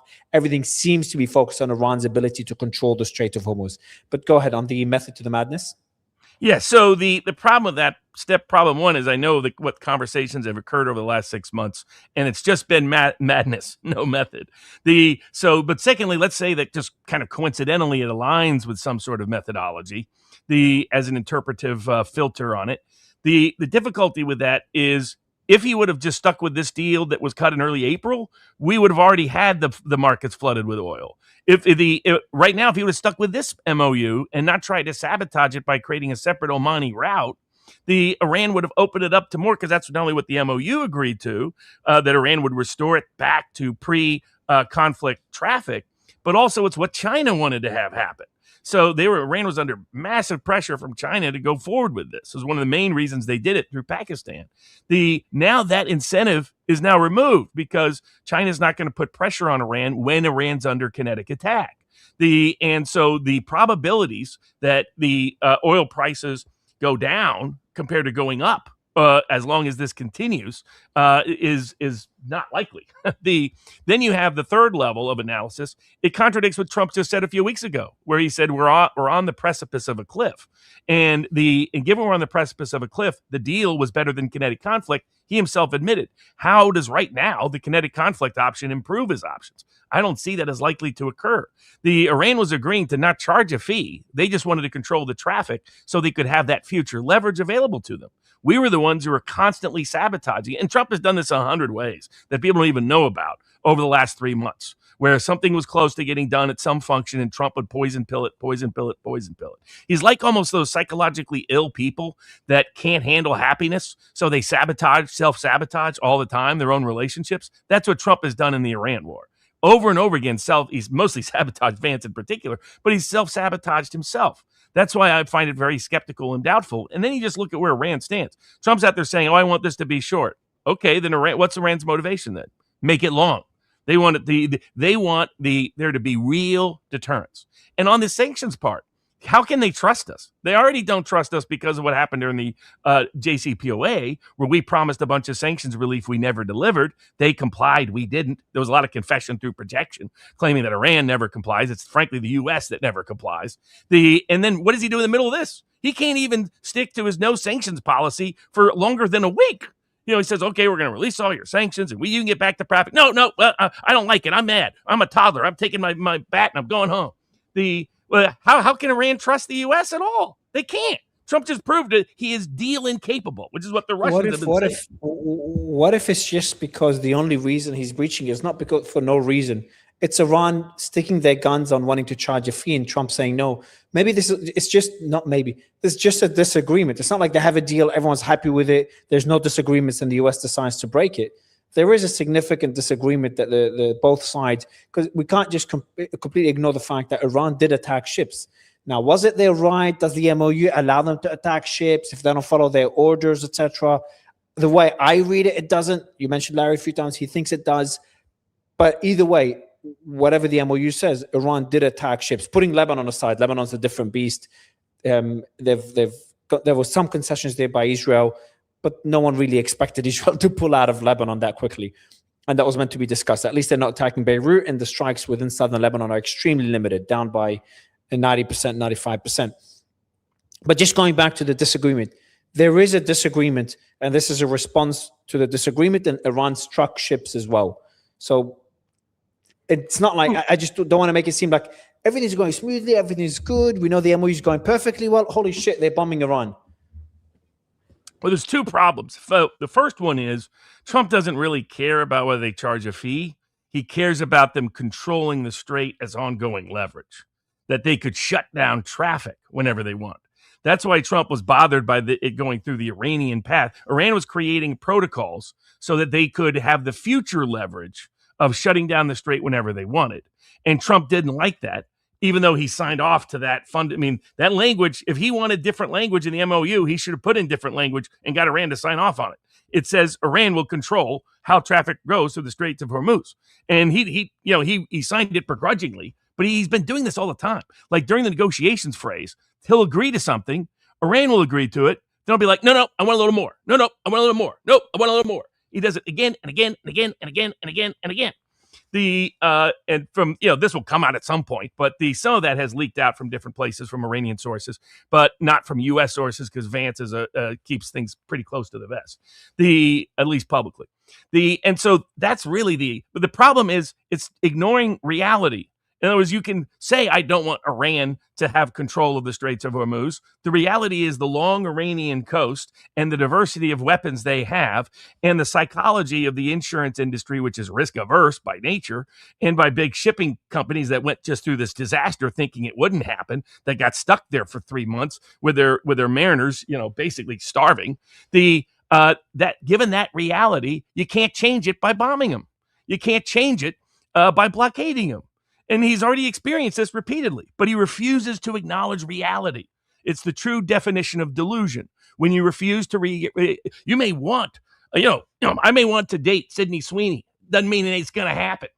But Donald Trump is up there thinking, I'm going to marry Sydney Sweeney next week. So that's what positive thinking on steroids, without being tethered to objective realism, which is his current mentality and psychology, creates. He convinces himself, oh no, this will work, and it will be short. Yeah. He's still, This is Trump. He just posted now, by the way. This is his post. So this is Ocean Open Source Intel posting a photo. I thought that photo was not accurate. It's an old photo. Let me check if this is it. So this photo is not from tonight, even though, yeah, I don't think this photo is from tonight, by the way. This is an old photo. Anyway, so Open Source Intel, oh wow, Shabahar Iran posts that photo, and Trump quote tweets them or posts that screenshot on Truth Social and says, this is retribution for yesterday's bombing of ships by Iran. If it happens again, it will get much worse. So he's saying it pretty explicitly that this is a response for what happened yesterday. At least that's what he's saying. Is he lying? We don't know. Also, we do know that Al Arabiya is saying that Bahrain participated in tonight's strikes. Not know what the fuck that means. Bahrain doesn't really have much military capabilities, but they say Bahrain did participate in the strikes. But yeah, your thoughts on this? So, I mean, it shows where Trump's mindset is. Trump wants to be the head macho guy. He wants deference. He wants the Iran to recognize him as in control, that he dictates the terms, when Iran is never going to do that. It's not in their character. It's not in their self-interest to do so. So given this, all Trump does is trigger escalatory risk for us. Escalatory risk for the global economy, global security, U.S. Domestic politics, the U.S. domestic economy, the global economy. And he just refuses to stay with the same script for longer than a week or two. And once we get this deal in place, he blows it up. I'll ask you, I can't imagine we getting a long-term deal out of this. I think our best shot is if we just get withdrawal. But I cannot. I think Trump is currently deal incapable, at least in this context, in this conflict. Look at his first 2 years. The art of the deal maker has failed to get a single deal through Congress. Not a single trade deal, not a single geopolitical deal, not a single peace deal, nothing. Zero, zilch, zunka, nada. Now, apparently he's won this war 39 times, which I hear is a record. But other than that, he's achieved nothing in this. He's undermined his own political future and legacy and sabotaged the global economy and security in the process. Now, I think the only thing, what this emphasizes and highlights is the rest of the Gulf countries have got to escalate on their own independent path. If they would remove the U.S. military presence and order that from their countries, then they will not be continuous, constant targets of Iran. And it even to a certain degree moots the efficacy of the Straits of Hormuz in that capacity. That's what if they want security for themselves, they want peace for themselves, they want prosperity for themselves, the Gulf Coast needs to divorce the United States of America. Otherwise, this is going to continue to have higher risk than higher rewards, this a marriage between the U.S. and the Gulf states in terms of security. Yeah. I'm seeing if there's any more attacks. How do you think Iran would respond? You've watched those. By the way, those funerals were freaking massive, man. Holy shit. Holy shit. They set a record. They set a record for human gathering for any central event in world history. That's why it was particularly bad timing. And that's why I'm saying this is not 4D chess. And there's no method to this madness, just madness. So I think that the risk is, what I would pay attention to is not how Iran responds militarily, but does Iran withdraw from the nuclear non-proliferation treaty? Iran will announce that they're out of the memorandum of understanding. I think that's almost guaranteed now. But the next thing will be, and so that will leave all options open to them. They likely will start to close the Straits of Hormuz and tell ships you can't go through, period. And then they that's the one they've got to navigate with China on. If they withdraw from the nuclear non-proliferation treaty, that means they can escalate quickly on the nuclear front in terms of showing nuclear weapons. Because right now, sadly, the lesson of the Middle East, the lesson of North Korea, the lesson of the world in the post-Cold War era has been develop nukes. If you don't develop nukes, we'll take you out whenever we want. We'll break our promises whenever we want. And it was a disastrous thing when we did it. And I suspect if China tells Iran, do not close the straits, then the next move for Iran is to say we're pulling out of the nuclear non-proliferation treaty and show off that nuclear weapon they were threatening that they could have in weeks just a month ago or so. So how do you think Iran would retaliate now? What would be your guess? My guess would be the same hits, but probably harder on Bahrain, and they'll probably add militarily hitting Jordan, and but they'll try to negotiate with China whether or not to close down the Straits of Hormuz and activate the Houthis and shutting down the other main the one that's been helping is because they've escalated use of it during this conflict that's allowed some of the oil prices and oil supply to stay calmer than they otherwise would. But I think for that too, they'll want China's permission slip. And if they don't get it, then I think they withdraw from the Nuclear Non-Proliferation Treaty and announce that to the world. And we know what's coming after that.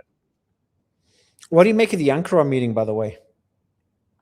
I was hopeful at the beginning, because Trump was like, I'm going to provide Turkey what they want. I'm going to remove the sanctions, let them get F-35. Yeah, that's the Turkey. Maybe let's stick on that one. The F-35s and that's pissing off Israel. Smotrich is talking about a new war. He literally mentioned it as a war. A new war with Turkey. We should prepare for a war with fucking Turkey. This guy is mentally retarded. And Trump is, despite Netanyahu doing the press tour saying Turkey's bad, not F-35s. Trump comes in, praises Erdogan nonstop while he criticizes everyone else in NATO, and says he's seriously considering the F-35s. So does that reaffirm the speculation that there could be a decoupling between the US and Israel, or it's too early to say that? I think it's a matter of it does provide confirmation or additional evidence on the side that some of us have been arguing that this is not Israel lobby dictated, that it's, the Israel lobby is a big factor in it in terms of what Trump has done in Iran. But Trump sees this as about Trump and Trump being the head man in charge. I mean, I don't know if you saw the regime change book where he was comparing himself to, Attila the Hun and Genghis Khan and some people I wish he wasn't comparing himself to. I think in that, it's more aligned with that this is about Trump, wanting a 50-foot golden statue of him in his own library, presidential library, that it's about Trump's own ego. It's almost like a toddler-esque mentality. And for that, him being the king in charge, not Israel being the king in charge, is important. It does help bridge the gap of getting into the process of divorcing Israel. It doesn't solve the underlying problem of where Trump's mindset was, because what I thought was initially a promising gesture turned in by the end of the NATO visit a disaster, especially when you add in some of the comments he was making on Ukraine and Russia. It's giving like them the Patriot, the technology to be able to manufacture Patriots is pretty big. I don't know if they'll be able to do it, because I would if they create a factory to make the Patriots, to start producing them, Russia will just keep bombing that factory time and time again. That factory will take months to build anyway. So it does seem more of a symbolic gesture, but he is doubling down on the support to Ukraine. Now, he is betting on Ukraine's strategy of striking deep into Russia and Russia's oil refineries. He's betting on... Okay, so let me just give you an update on Iran, just 2 seconds before we go back to Russia.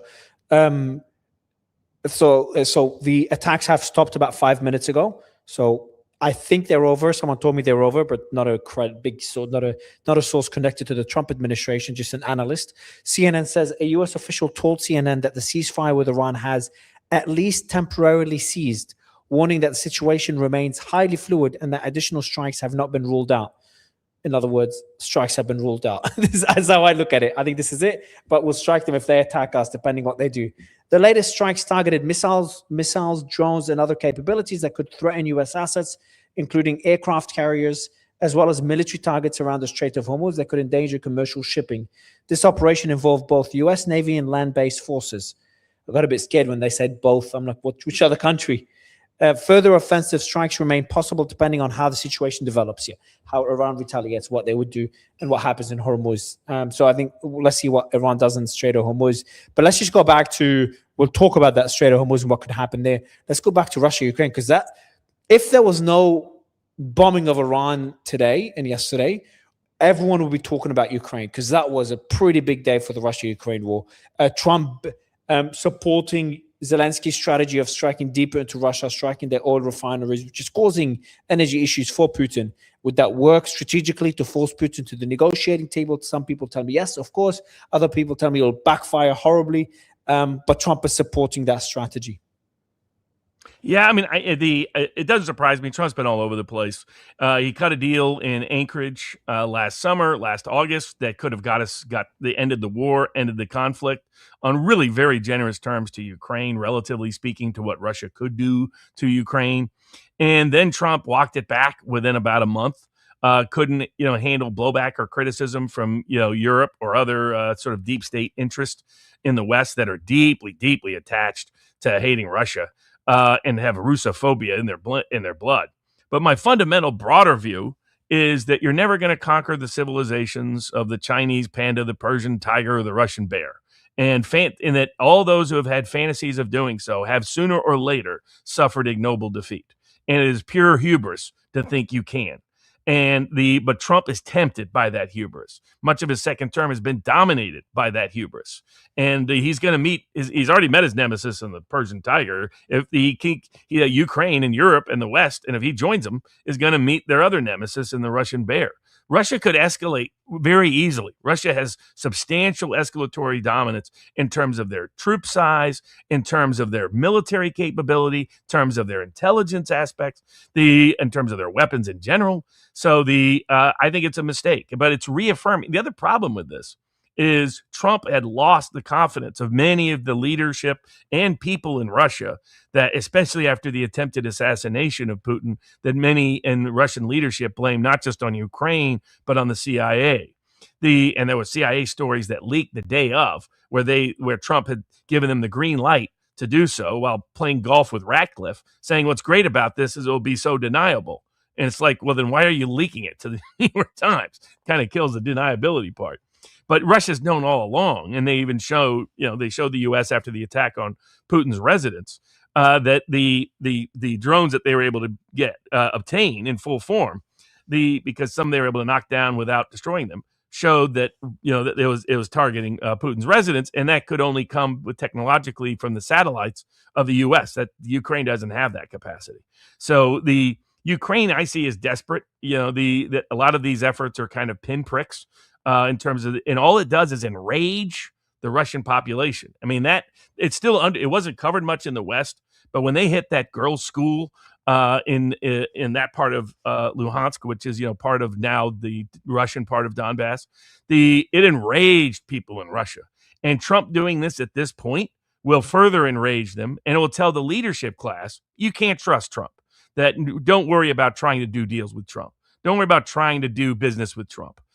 Treat him as an adversary in a delusional state of mind. Just try to babysit him like an out of control toddler. Try to keep him from blowing up the world that can negatively adversely impact you. But otherwise, just march on. And I think now, what used to be just the 4 regions, I think by the end of this, Ukraine loses Odessa, Ukraine loses Sumy, Ukraine loses Kharkiv, Ukraine loses pretty much everything east of the river and on the Black Sea. And you get stuck with rump Ukraine. Trump was talking about, what? I can't wait to get those minerals. Newsflash, those minerals are in the Donbass. They're now under Russian control. You ain't getting them, Trump. There's no chance of that.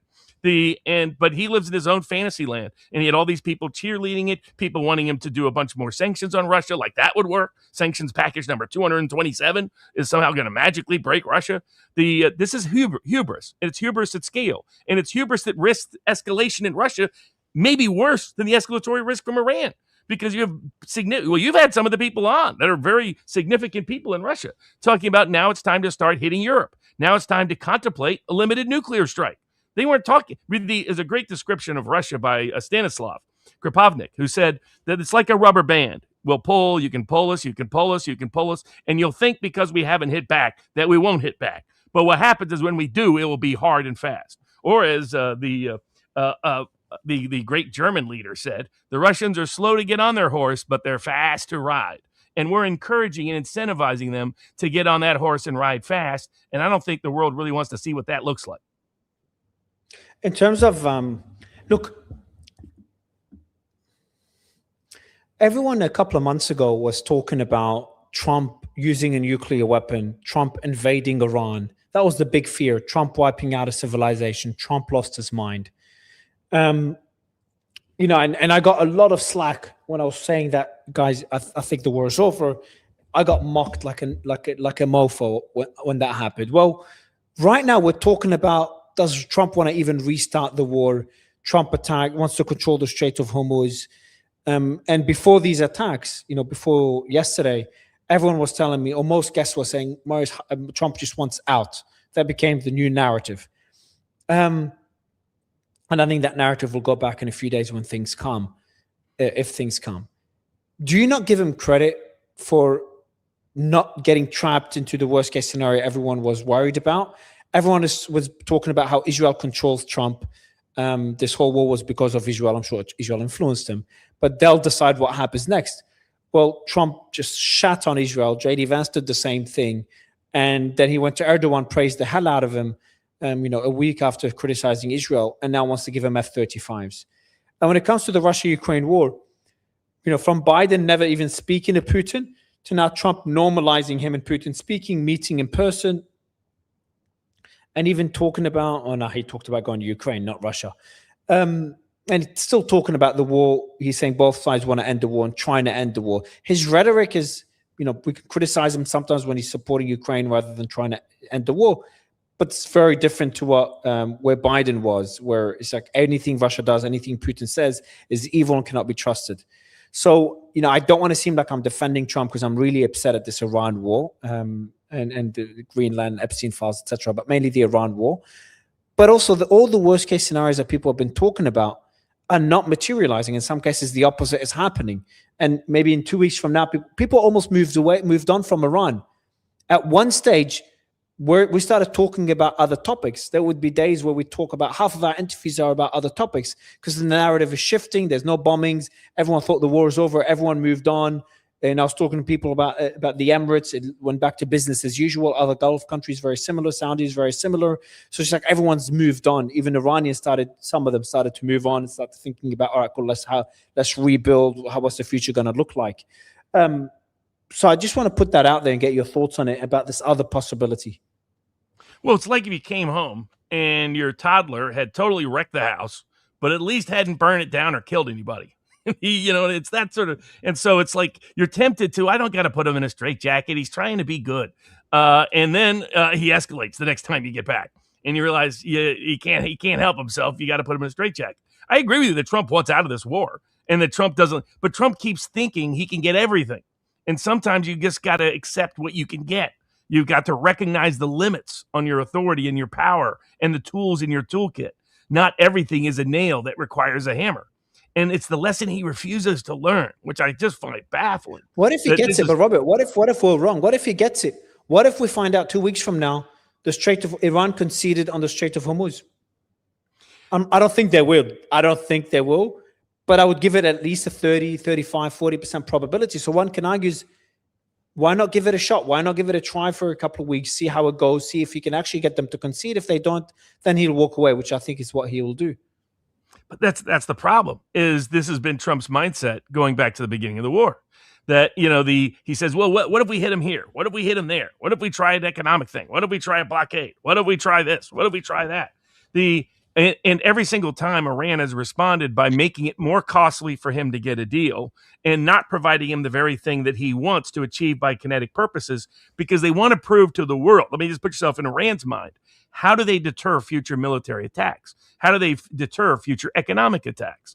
By proving to the world they can inflict more pain than that part of the world can absorb, and they can absorb more pain than their adversaries can absorb.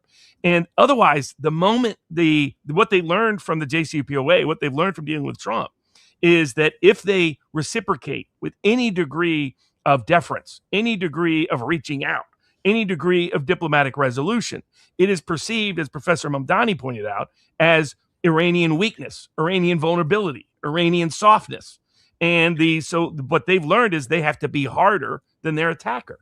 And that's what I'm baffled at, is Trump convincing himself of something that hasn't worked for 12 weeks straight. Somehow magically is going to work now.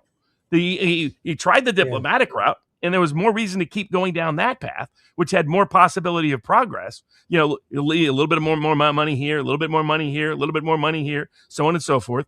That could have worked, but he hasn't pursued that path. He keeps going back to the kinetic path, the conflict path. even though Iran keeps teaching him, we're going to have to punish you even harsher to deter the future Trumps of the world from doing it in the future.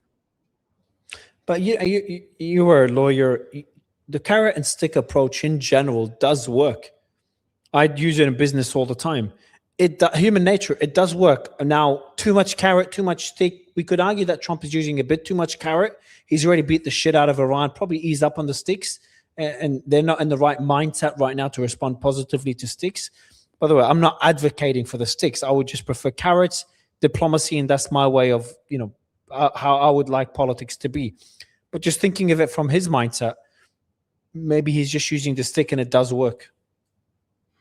That's possible. It just hasn't worked as yet. And it's one of the core problems in all of this was Trump not. So if you're in legal negotiations, if you deal with cases, if you're in business negotiations, you really have to understand the other side. Because if you don't, you won't understand what motivates them. Like I've had a lot of cases where I've told the other side, my client has certain emotional, psychological commitments to this.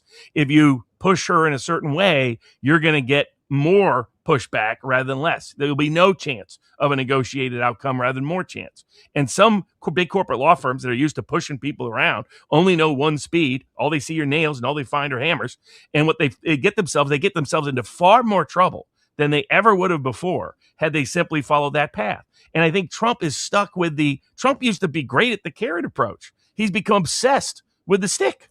And even when it doesn't work, and it doesn't work repeatedly, and the threats don't work, and the threats don't work repeatedly, and yet he won't offer the carrots. He keeps going to the stick. And as long as he keeps doing that, it's the Persian, if you understood the combination of Shia sacrifice, Persian pride, and Iranian nationalism, and the realities of dealing with Trump in the West, then you would know that Iran is always going to punish you for using the stick. They will reward you for using the carrot. They will punish you for using the stick. So, and Trump just won't internalize that lesson. By the way, Eisenkot's Yakar overtakes Netanyahu's Likud to become the largest party in Israel, according to Israeli Channel 13 poll. I mean, that's what's fascinating. Yeah, it is. Have you looked into Eisenkot? Do you know his policies compared to Bibi? Yeah. In fact, we discussed it a couple of weeks ago. That I was saying, watch for him to surge, because if he surges, it shows that the Israelis themselves are realizing they need to walk wars. Yeah, exactly. Yeah. They're realizing the original Zionists were not a bunch of imperial. That became a second-generation Zionist Likud phenomenon. First generation, as Alistair Cook and others has documented, was we're too small to be going around trying to knock everybody off. Likud took it a whole different direction with the Greater Israel Project. Now they're seeing the consequences of that. Political, marginalization around the world. To be Israeli is to get booed if you're an Olympian, if you're a soccer player, if you're just an ordinary civilian. You get attacked solely because you're Israeli in public, because people are so outraged and enraged, correctly and righteously, about the Israel government's behavior. I mean, even South Park did a version of this, where the mother goes to find Bibi Netanyahu to lecture him on how he's destroying the reputation of Jews globally because of the association between Judaism and Israel, even though that's a mistaken association in my view. So it's great sign to see him rise, because that would mean, and there were people in the JD camp in the White House who wanted to see that happen, that they wanted to see him in particular, not Naftali Bennett, because Naftali Bennett is Bibi without the corruption, him rise as a signal to the Israeli leadership and a signal back to Trump and the Israel lobby here in the U.S., which is deeply aligned with the Likud camp or with the Bennett camp, not with this new camp, that the game is changing even in Israel, that Israel doesn't want this constant bombardment, this constant continuous conflict, having to watch, look over their back all the time, having this public condemnation globally. Well, a little underreported phenomenon, Israel has been losing population during this time period. I mean, the people who've been leaving Israel and not coming back, saying, I'm not here for all this. This isn't what I came for. I came for, to be a little tech economy on the Mediterranean with some ancestral and religious ties to the region. I didn't come to be part of some mini fake empire that wants to control the entire Gulf region and Middle East and wants to get into wars with everybody everywhere, so that the cigar smoking, champagne swigging prime minister and his wife can continue in their full scale corruption without accountability. That's not what I'm here for. And I was the defender of Israel in the court of public opinion because my introduction to Israel was through the peace movement in the 1990s, the Israeli peace movement. That movement had faded out, but you're starting to see it resurrect as what they had originally said and what some of us had said. These wars are not in Israel's geopolitical best interest. If you really care about Israel, you should want them out of Lebanon. You should want them having a humane relationship with the Palestinians, ultimately adopting, I think, a two-state solution, which even Dershowitz has acknowledged for a quarter century is going to be needed to be done, and not bombing everybody in every place everywhere in the world, and not planning on let's go on Turkey. Bibi pitched that to Trump in February. He was like, by the way, next is Turkey. So, I mean, that's how nuts this was embedded into them. So it's a great promising hope. And that's why I wish Trump would be on that side of the aisle, because otherwise he has his window of opportunity to renegotiate and re-navigate the entire Middle East in a way that's more stable and secure, more peaceful and prosperous long term. And he keeps going off on the other weird direction, which it blows my mind. Yeah, Robert, appreciate you jumping on, man. Happy to be here. Hopefully, next time we can just discuss the World Cup or something. Something nice and peaceful. I would have loved to talk about the World Cup. We've got Malcolm. Malcolm's going to join us now. Actually, I'm going to stop the stream, and we're going to join another one in a few seconds to talk with Malcolm. But he knows every freaking town, village, and city in Iran. So I'm going to have him analyze every single strike, what was struck, and then probably while talking to Malcolm, we'll start seeing alerts go off in Bahrain and Kuwait. That's how it goes. No doubt. All right, take care, man. All right, guys, we'll be going live in any second. Literally in 5-10 seconds, I'm going to stop this live and start a new one with Malcolm to go into details on what was struck in Iran, how Iran will retaliate. They're expected to retaliate tonight. Obviously, that's how it usually goes. They already said they'll retaliate. Will they just retaliate against Bahrain, Kuwait, or will we see an expansion? Today's attacks were more significant than yesterday's attacks, where me and Malcolm have gone deep. And you guys know Malcolm, one of the best analysts on the matter. So we'll be going live in a few seconds with Malcolm Nance.